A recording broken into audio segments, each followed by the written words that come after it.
Good morning. Welcome to a Monday morning edition of Mornings with Stanley. Got Stanley right here. Lucy is right there, laying on the floor, kind of crashed. We had a pretty good walk this morning.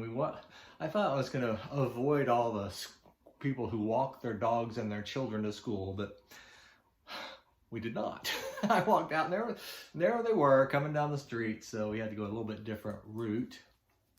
Still, oh, it's so embarrassing. Their dogs are so well behaved and mine just bark like seals.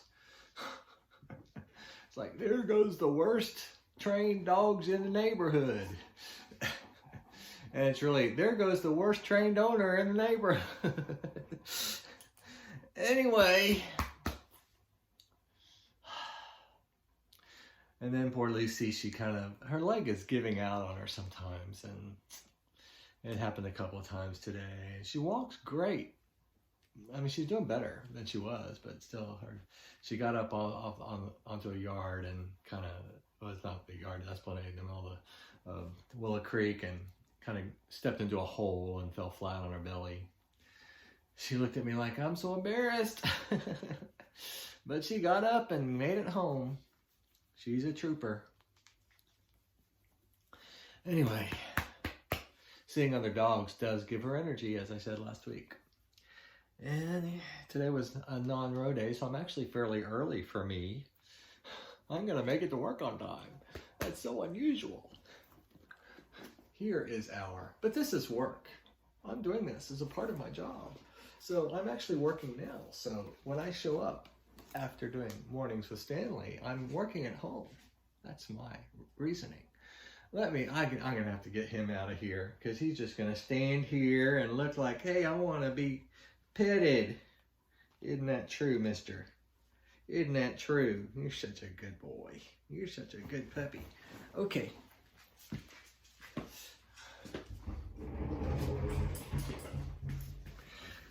Had a call from a good friend from Spooner, Wisconsin. He's actually from the Philippines, but he's a pastor. He was my roommate at Drew, and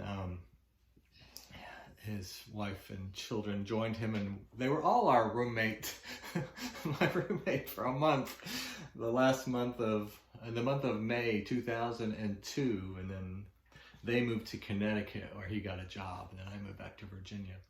But I talked to him for a while yesterday, but last week at Kiwanis, one of our Kiwanis members he and his wife are going to a family reunion in Wisconsin, and so I was asking where in Wisconsin. I don't remember exactly where they said, but it was, on the Mississippi River between Wisconsin and Minnesota.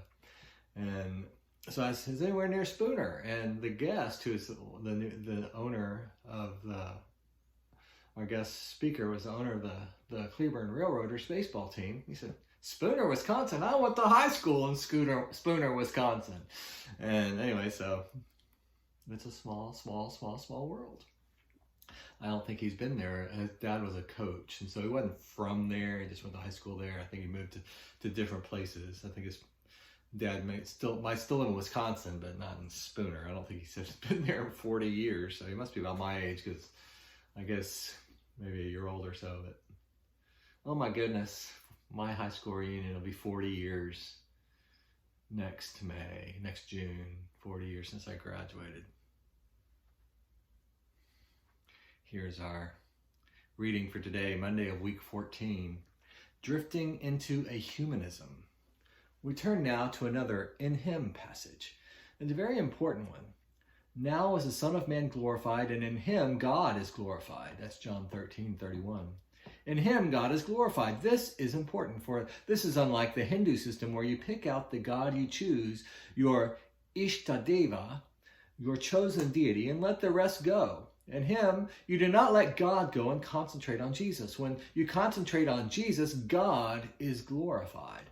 You find God when you find Jesus. The more you know of Jesus, the more you know of God. God doesn't rival or push out God. By actual experience, if Jesus is dimmed, God is dimmed. And conversely, where Jesus is emphasized, God is the more real. It is a strange phenomenon, but it is a fact. A member of a Unitarian group came to me and said, won't you come to our national convention and help us to get God back? We are drifting into a humanism. And that was strange. Unitarianism, which concentrated on God, was losing God. And I, who concentrated on Jesus, had found God and found him to the degree that I concentrated on Jesus. The fact is that apart from Jesus, we know very little about God. And what we know is usually wrong. When you deepen the Christ consciousness, you deepen the God consciousness. I can't tell where one ends and the other begins in my experience. Another amazing thing is this. God was glorified in Jesus at the moment when the cross began to loom over him. When he, Judas, had gone out, Jesus said, "Now is the Son of Man glorified, and in him God is glorified." The emphasis is on now. God was glorified in Jesus as Jesus chose the cross. God approved of the cross and was glorified in it, for it was a revelation of the character of God as sacrificial love. There's no higher glory than that, none whatever. Here is our prayer for today. Oh, Father, I'm grateful that your glory is not particularly in the stars or in the manifestations of your might, but in your self-giving at a cross.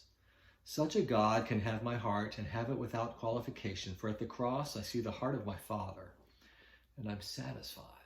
Amen. Our affirmation for the day. The cross lights up the nature of God as love. Jesus is Lord.